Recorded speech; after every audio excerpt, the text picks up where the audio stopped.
gloves on here.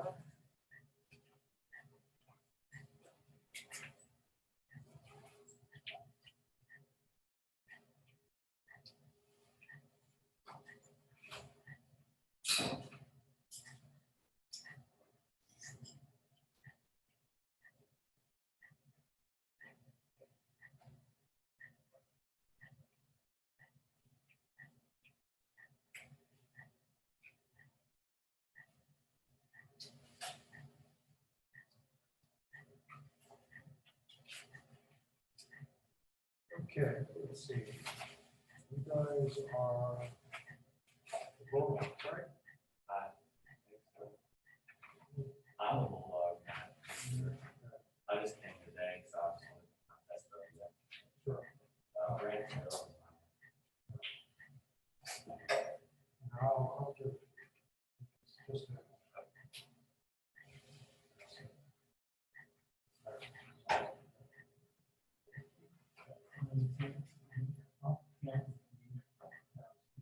I think you're Georgia, right? That'd be like Hebrew, yeah.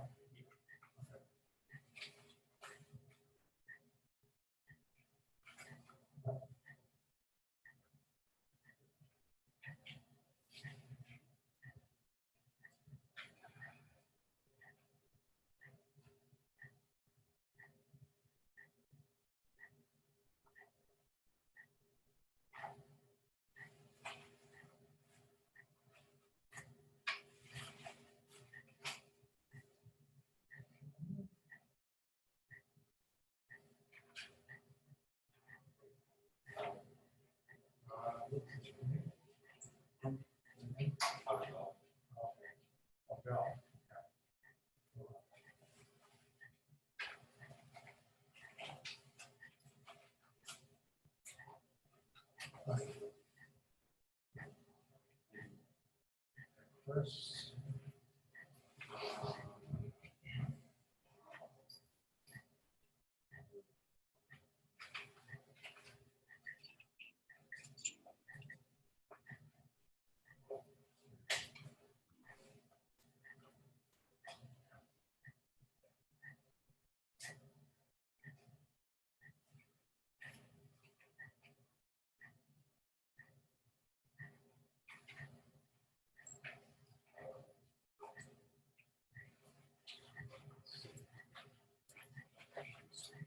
Just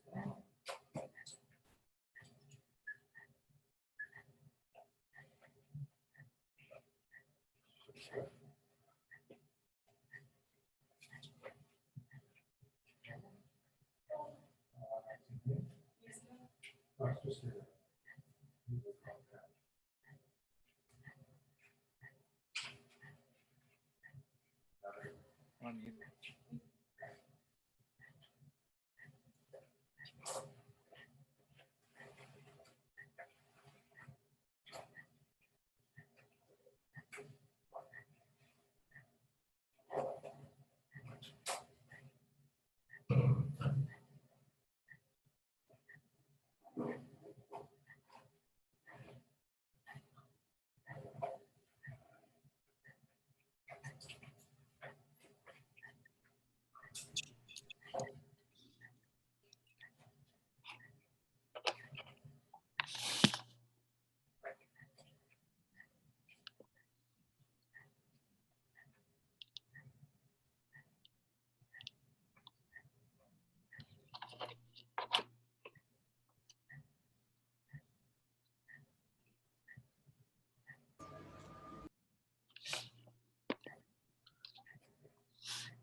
Okay, let's do a check. Can people hear me? Yes. Okay, thanks. Okay, let's see.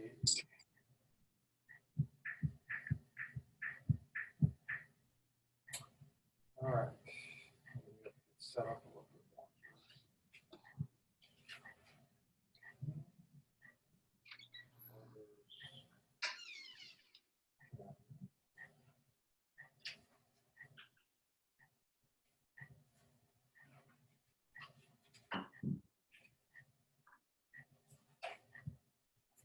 All right.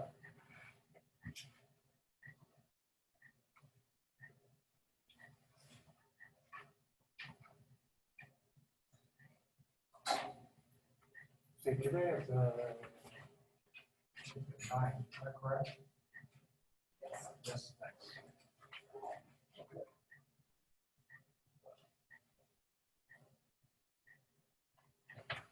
All right. Okay, so first of all, the videos and the notes, I believe are up to date. So I'll keep on, making them available to you as soon as possible. So after today, I'll actually post the notes and the video online. The other announcement is that if you have not picked up your exam yet, please come by next Wednesday. So I'll bring the exams in on Monday and Wednesday of next week. And then after that point, if you haven't picked up your exam, you'll have to send me an email. And then I'll bring the exam to a specific class. Have a day, Huddy. Dude, I'm sorry. I know. But everyone else does it. I'm not gonna lie, but it would just definitely fuck us if we got caught. All right, then you go tell him. I know that's what we're doing now. I know, yeah. Dude, no, what he was saying though, he was being a fucking cock about it. Yeah, I know. That's the only thing we should. Okay, someone mute? Okay, good. All right.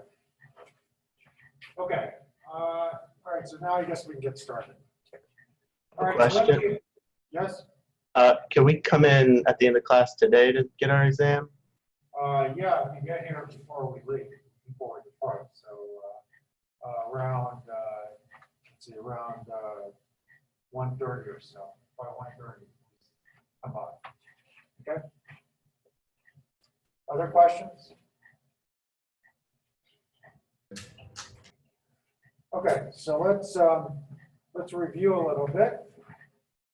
All right, so the idea is we're looking at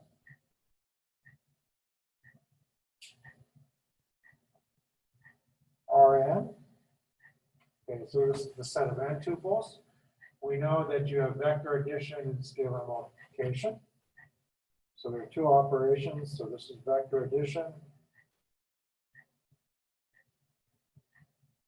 and scalar multiplication. Okay. And so we're looking at subspaces. So W subset of Rn is a subspace if and only if, well, three things happen. So the first thing is that the zero vector has to always be in W. So who can tell me what else needs to be true?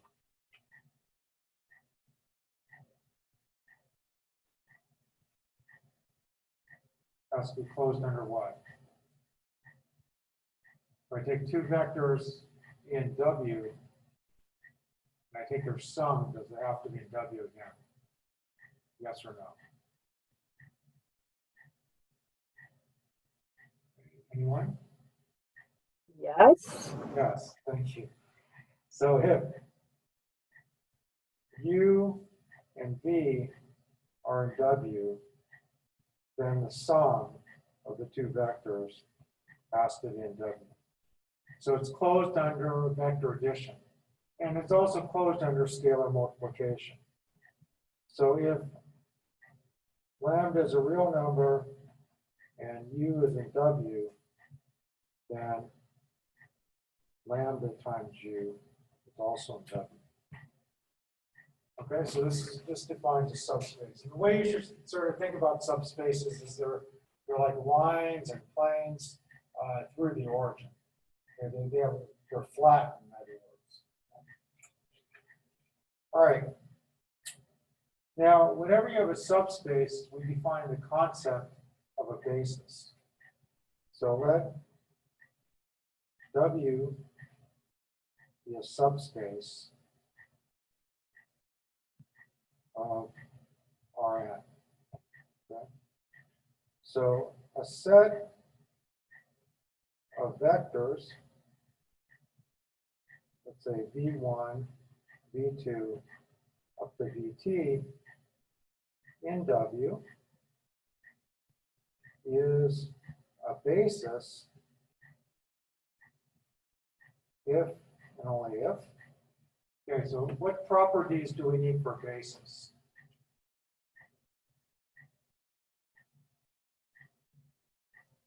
Are you talking about a basis of W?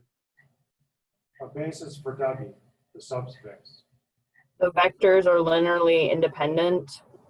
So one, the v1, v2, up to vt are linearly independent. Okay. What else needs to hold? W is the span of V1 through VT. Okay, very good. So W is the span of V1 up to VT. So in other words, every element of W can be written as a linear combination of these vectors. All right, now we have this sort of marvelous fact that if I take two different bases for a subspace, then they have to have the same number of elements. So fact, it's two different bases for W have the same number of elements. Okay. So that means that we can talk about the concept of dimension. So the dimension of W is the number of elements in a basis for W.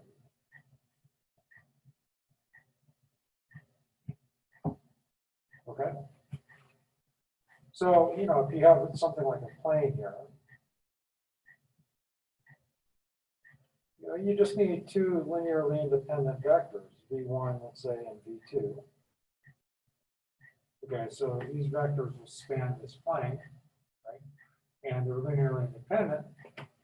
So in this case, the dimension of W is what? 2. Okay, so as you would expect, planes are two-dimensional. And a line is like one dimension. Okay, any questions on this so far?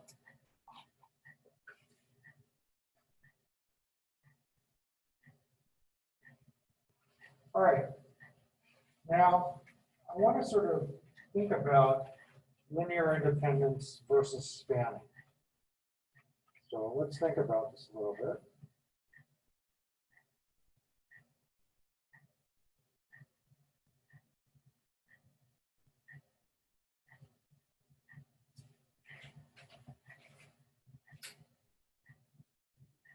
Okay. All right, so let's say let W be a subspace.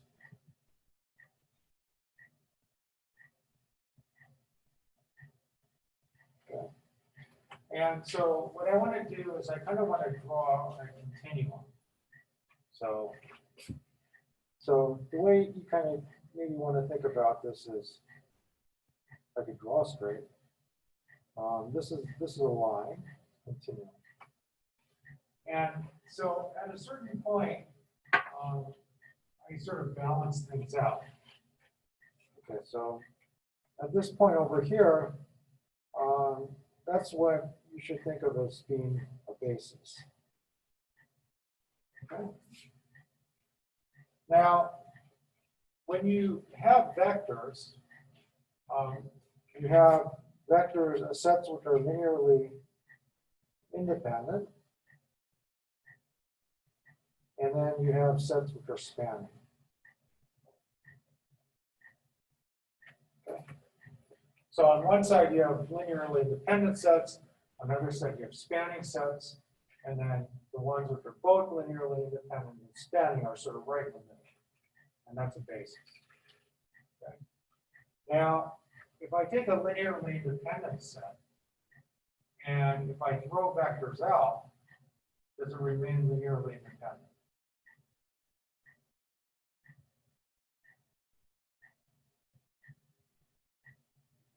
Yes. Okay. So in some ways, I can move in this direction by throwing vectors out.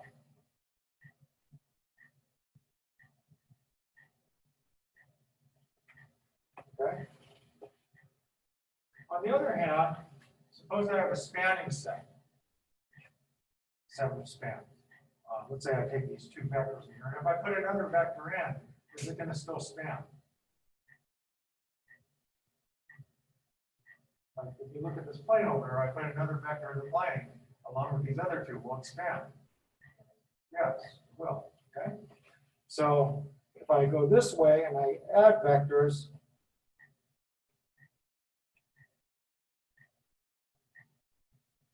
I still span.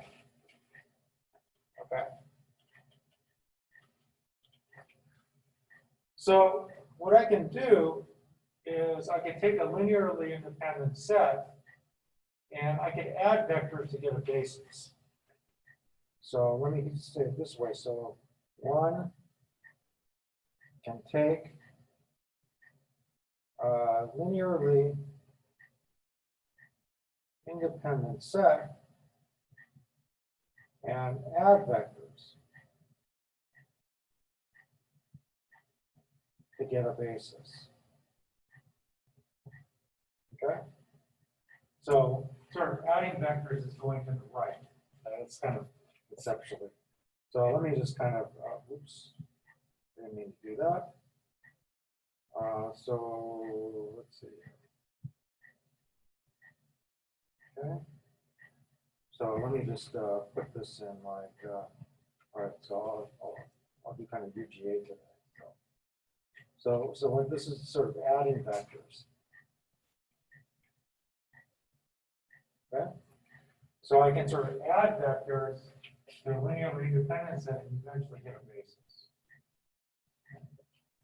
On the other hand, if I take a spanning set, what I can do is I can throw out vectors and then get a basis too. So I can throw out vectors.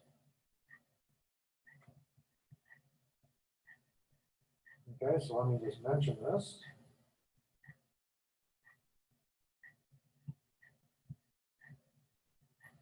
So one can take a spanning set. Okay, so a set which spans of W, and you can throw out vectors to obtain a basis. Okay, so as you can see from this diagram, the basis is sort of, in some ways, optimal. So another way to think about it is a maximal linearly independent set. So another way to think about it, so a basis is a maximal linearly independent set, which means that if I throw any more vectors into that linearly independent set, it won't be linearly independent. And so I'm kind of moving, I'm sort of moving to the I'm on the left-hand side over here, and I'm kind of marching my way towards a basis. And at a certain point, I have to stop adding vectors. Because if I keep on adding vectors, it's not going to be linearly independent anymore. It's kind of a tipping point. And then another way to think about this is a basis is a minimal spanning set. So, if I actually throw out a vector, then it won't span anymore. So for example, if you take the plane up here, we have a basis. If I take one of the vectors away, it's not a basis anymore because you lose the spanning. So you keep the linear independence, but you lose the spanning. Okay, does that make sense? Okay, so these are the kind of concepts I want you to sort of, this intuition, I think, is very important to kind of obtain with this notion of bases. All right, good.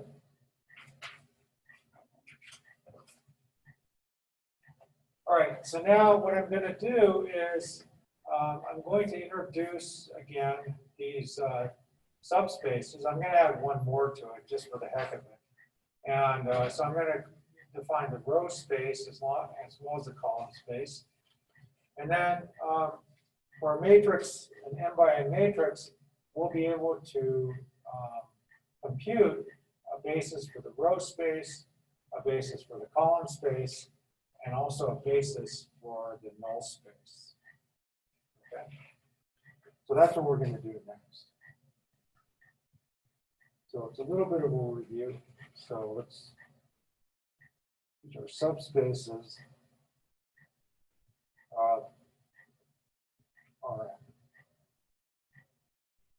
Okay. All right, so let's start with an m by n matrix. So let A, B, and m by n matrix. So A is going to have certain rows. Let me call them R1, R2, and let's see there, it's m by n, so Rm like this. Okay, so these are all vectors which represent the row. So the row space is going to be the span of the rows. So let's call this row of A.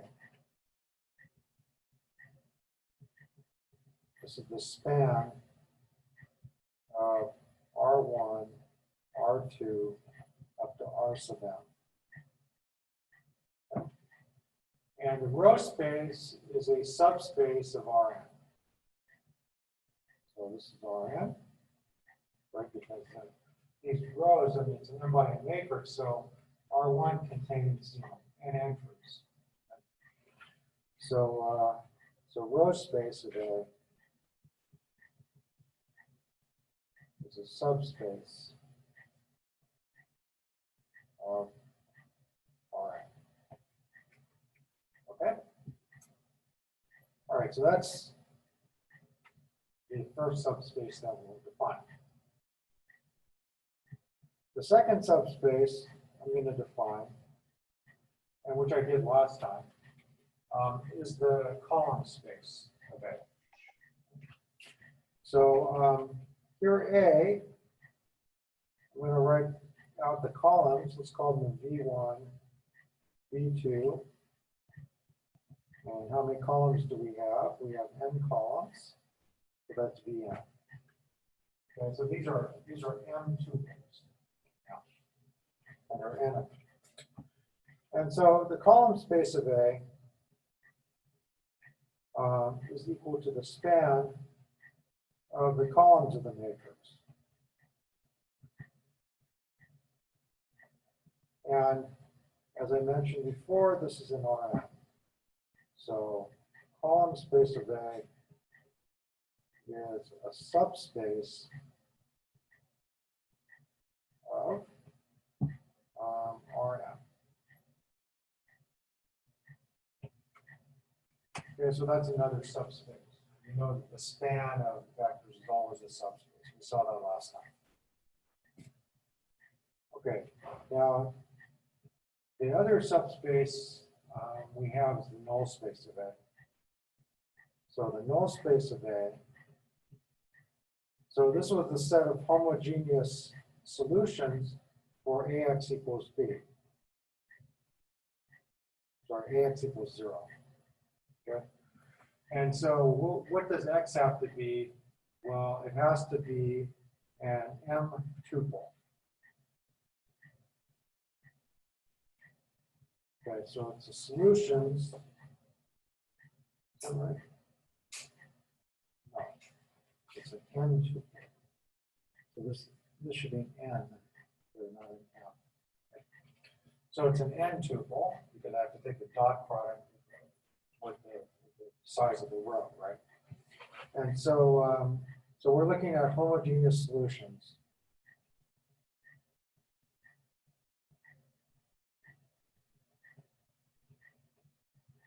So these are solutions of AX equals 0. Okay, and last time at the end, we actually proved that this is actually subspace 2. Okay, so these are called fundamental subspaces for AX.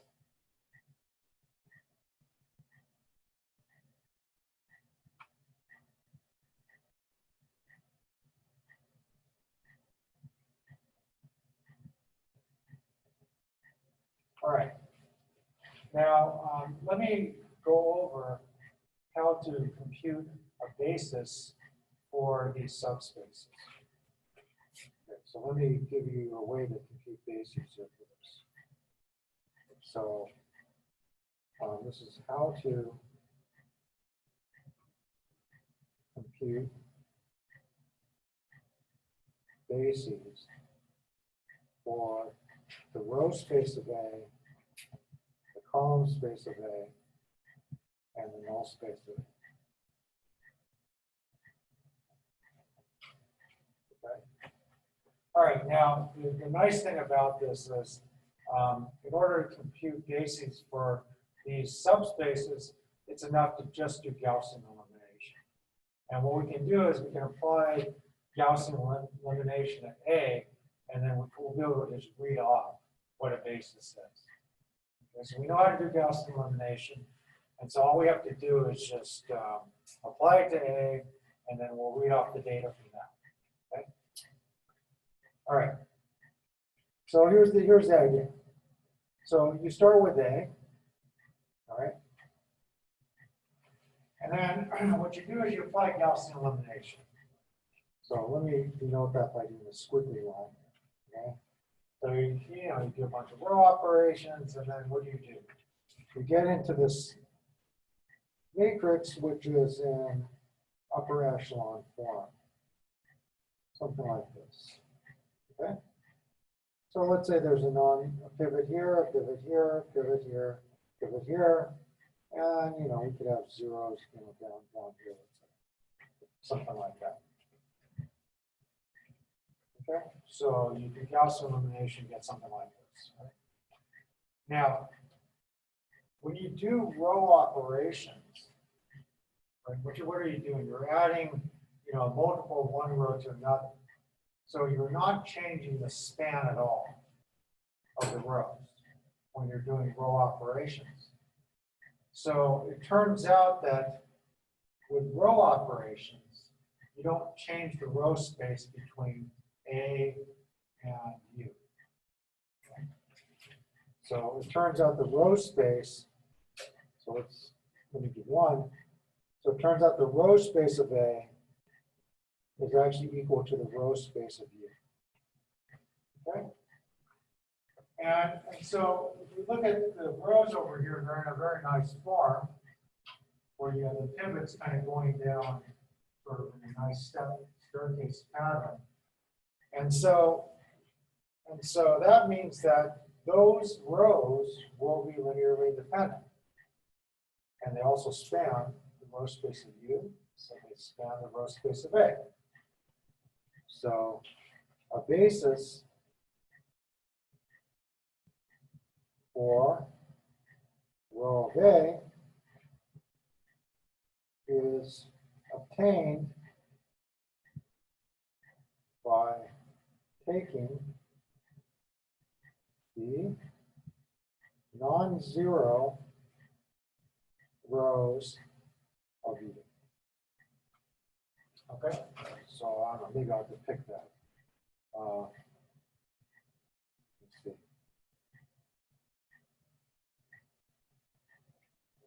we'll use the action green this time. Right. Okay, so let's see. So what I do is I just take these rows here like this. Okay. So these are the non-zero rows. So I'll just take the non-zero rows, and that'll be the, actually, the rows kind of go all the way over like this. So I can add the zeros too. Okay. So I'll just label that by this. And we'll do an example in a second. Numbers and everything.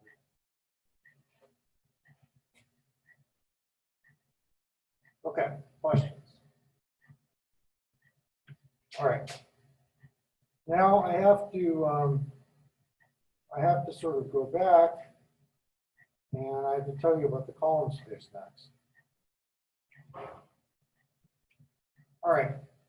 Now, when you're doing Gaussian elimination, the column space can change. So in general,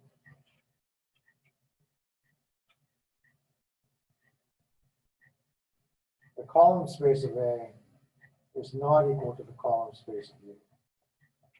Okay? But the nice thing is you can actually use the pivots. So where those start positions are. So once you get things into upper echelon form, you can actually go back to A and take the columns corresponding to the pivots in U. So a basis for the column space of A is obtained by taking the columns of A corresponding to the pivots, so pivot columns in U. Okay, so let me just draw a picture here. So let's say A looks something like this. Okay, so A is like this, and I have V1, V2, V3. So I have these things as columns. All right. And then if my U looks something like this, where I'm going like this, and this, and this, and so forth. Yeah. So let's say I have my pivots are here, and here, and here, and here, and here. So what you do is you look at where the pivots are, and then you go back up to the columns. So for example, okay, so let me use something. Let me use blue instead here. So for example, you want to kind of let's say that pivot is in the first column. And let's say this is in the third column here. Then you want to pick the third column over here, you know, etc. Does this make sense? Okay, you just look at where the pivots are, back to A, just pick out the columns of A. That'll give you an answer. I'm not going to prove this. I mean, you know, it takes some work to prove this, but I'm just sort of giving you the recipe for actually doing this. Okay, any questions so far? We're going to do an example in a second. Okay. Now, we've already done the last part. And that's to find the basis for the null space. So to find a basis for the null space of A, well, what do we have to do? What we do is we apply Gaussian elimination. So we solve for AX equals 0 using Gaussian elimination. And then recall what we did was we have the solution. We wrote, let's say, x1 up to xn, and we have like t1 times some vector v1, let me call it w1, t2 times some vector w2, plus like ts times some vector ws. So we wrote the solution in terms of free variables. So you write the solution with t1, t2 up to t sub s being the free variables. Okay, so we've done this in lots of examples, and then all you do is you just pull off the vectors corresponding to the free variables. So then w1, w2 up to ws is a basis for the null space of A. Okay? Any questions? All right. Okay, so let's do an example.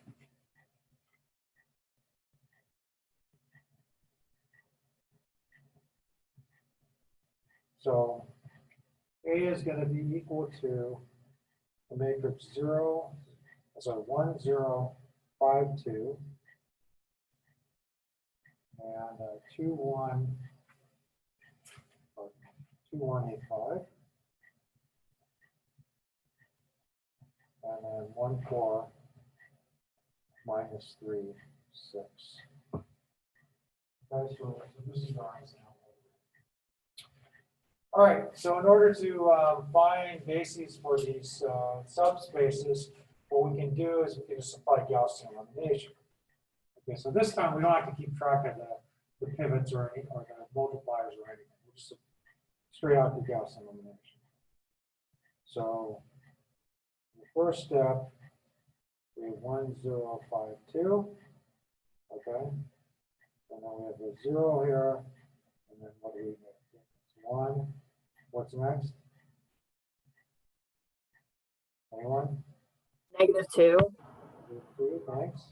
And then we get a 1. 1, All right, so now let's kill the 1 down here. So I'll just multiply by -1. So I get 0, 4. Okay, -3 plus -5 is -8. And then 6 minus 2 is 4. Okay, we do that right so far? All right, just one more step. -4. Okay, so we have 1, 0, 5, 2. Okay, and 0, 1, minus 2, 1. And we have 0, 0. What's next after that? 0, Next one? 0. Right. Okay, so this is you. Okay. All right, so this is an upper echelon form. So let me kind of depict it this way. All right, so what is the basis for the row space of A? Okay, I'll let you fill in the blanks. So what should we do?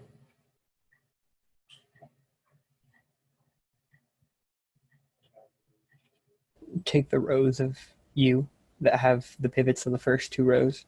Okay, so what vector should we get? 1, 0, 5, 2, and then 0, 1, -2, 1. Good. Does everyone see how we did that? All even depicted in green. Okay, so let me go to the green here. And so what we did was we picked out this row and this row because it contained the non-zero pivots. Okay, good? All right. Now, let me go for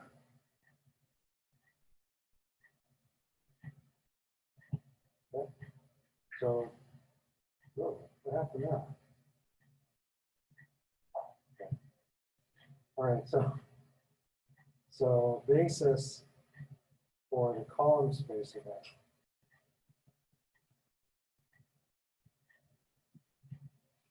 Okay, so what should we do? Take the columns of the first, take the first two columns of A. Good. So let me just kind of circle things like I did. I guess now I'm using the blue, right? So I'm going to look at the pivots here, and then I'm going to take the column here corresponding to the pivot, the first pivot. The next pivot lies in column 2. I'm going to take this column over here from A, and that'll be my basis. Okay. Let me switch. Okay. And let me hopefully I have enough room here. 2, 1. And finally 0, 1. Okay, so once you do Gaussian elimination, it's very, nice and easy to find the row space and the column space basis, or a basis for the row space and a basis for the column. Okay. So now I want to do a basis for the null space.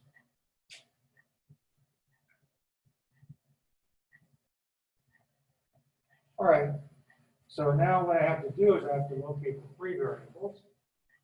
So which variables are free in this case? X3 and X4. Good. So X3, we'll label that by S, and X4 to be T, and these are free variables.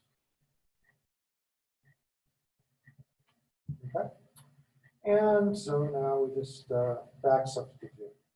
So we have X2 minus 2, X3 plus X4 is equal to 0.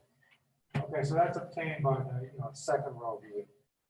So that means that X2 minus 2S plus T is 0. So that means that X2 is equal to 2S minus T. Okay, is everyone okay with that? And I'll just box the other ones too, just so that we don't lose track of where the variables are. Okay, so next one we have to do is, I don't want to go too far. So X1 plus 5X3 plus 2X4 is 0 also. So that means that X1 plus 5S plus 2T is 0. So X1 is equal to minus 5S minus 2T.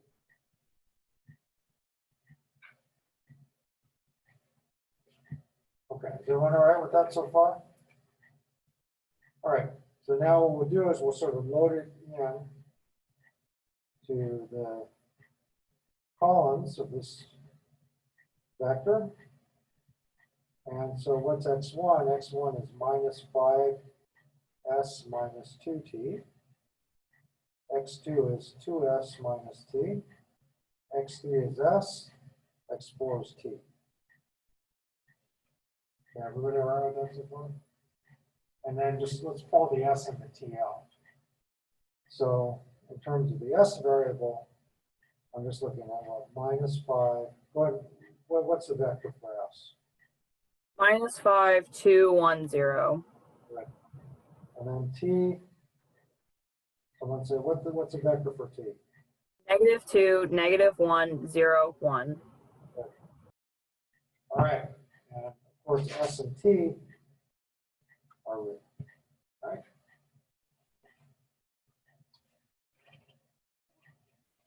Okay. Now, so what's a basis for the null space?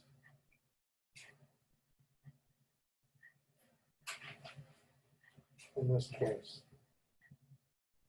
Is it the vectors -5, 2, 1, 0, and -2, -1, 0, 1? right? These are the ones. So you just look at the vector it's associated with each free variable, and that gives you a basis.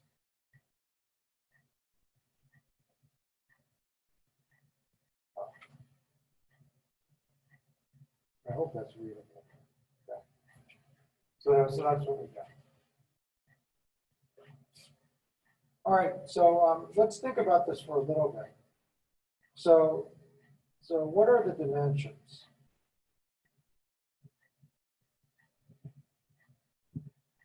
So the dimension of the row space of A equals the number of pivots. Okay? What is the dimension of the column space of A?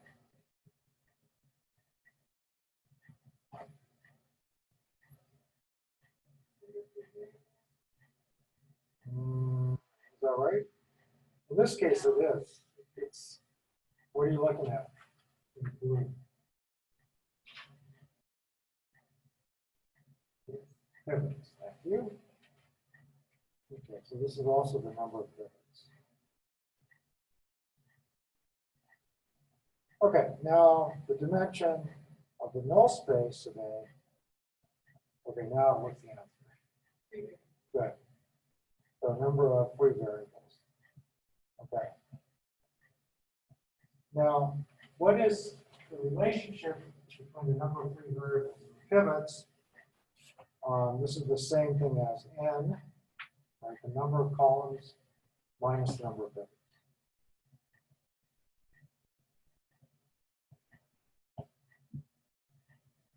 Okay. All right. Any questions on this so far?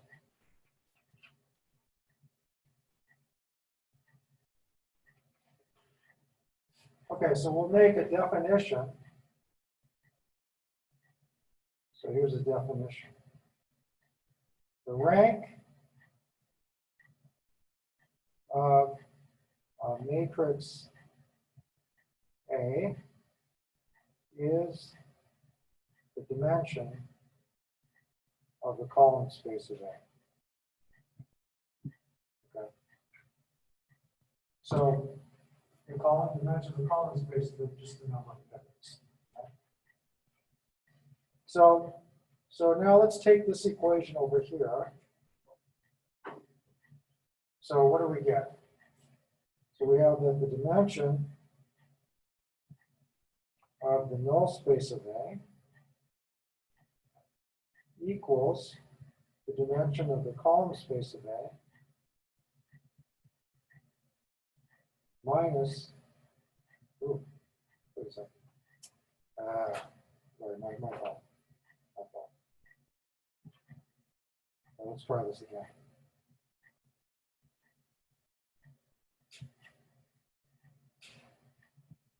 Okay, so it's n minus the number of pivots. Okay, so it's n minus the number of pivots. Okay, so when you write that, that's n minus the dimension of the column space of A. Okay, and now I'll just move the dimension of the column space to the other side. So we get that the dimension of the column space of A plus the dimension of the null space of A equals n. Okay, so now I'm going to replace this to the rank of A plus the dimension of the null space of A has to always equal. So the number of pivots plus the number of free variables has to be equal.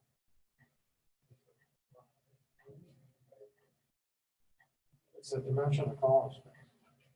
That's the definition of it. Okay, so this is the definition of rank. Okay, that's all. It's just a name for something. It's just a dimension of the column space.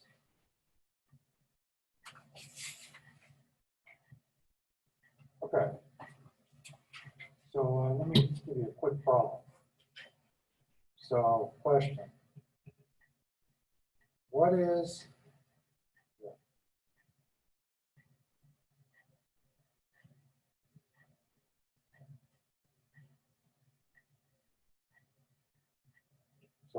the rank of a 4x5 matrix whose null space is three-dimensional?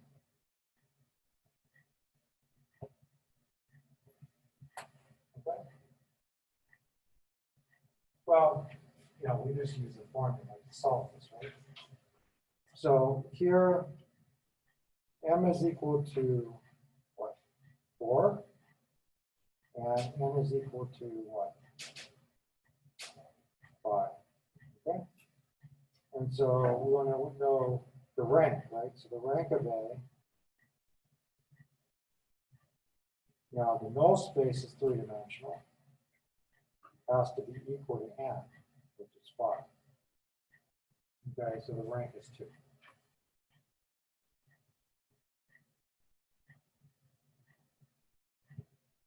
All right, so with this formula, you can easily pass back and forth, you know, various information. Okay. All right, any questions on these concepts?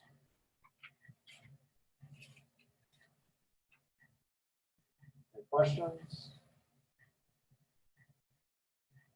Okay, so if not, let's stop here, and I hope you have a safe and peaceful weekend. Thank you, Doctor. Thank you. Welcome.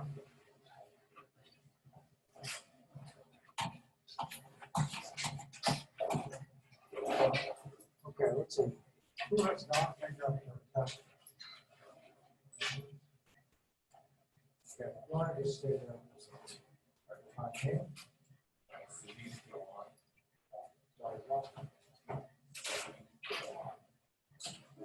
What are your thoughts on